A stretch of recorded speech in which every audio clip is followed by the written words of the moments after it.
So these are the peerless times in Second Timothy 3. These, in the last days, peerless times shall come. Men shall be boasters, proud, blasphemers. Children will be disobedient to parents. People will be unthankful, unholy, and having a form of godliness, but denying the power thereof. The power is Christ, and his Spirit is the testimony of Christ. It is a spirit of prophecy.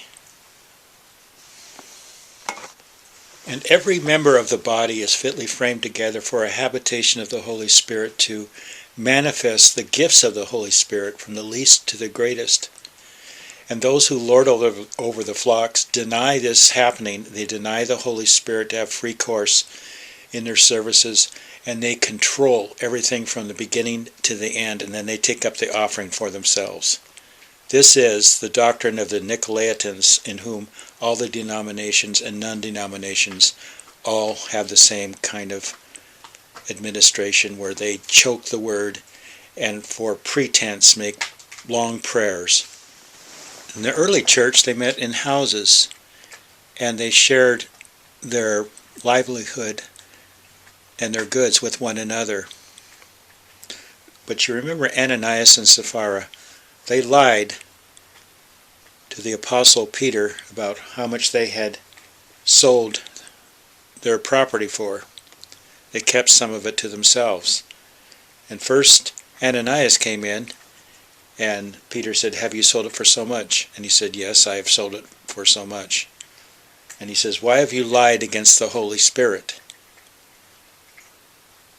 Did you not have power in your own willpower to be upfront about it and keep part of it and give the rest and be honest about it? But you lied and said that you have given all that you had, and yet you kept back part of it to yourself. You lied against the Holy Spirit."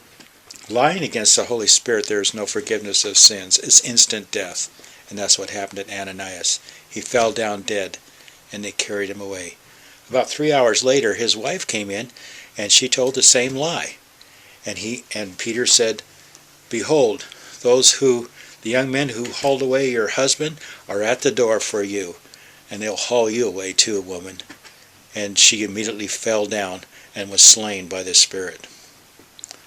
There was great fear that came on the church in those days, because you didn't lie against the Holy Spirit and live to talk about it like they do now. But that's because judgment is reserved for the day of fire, and it shall burn away all the dross.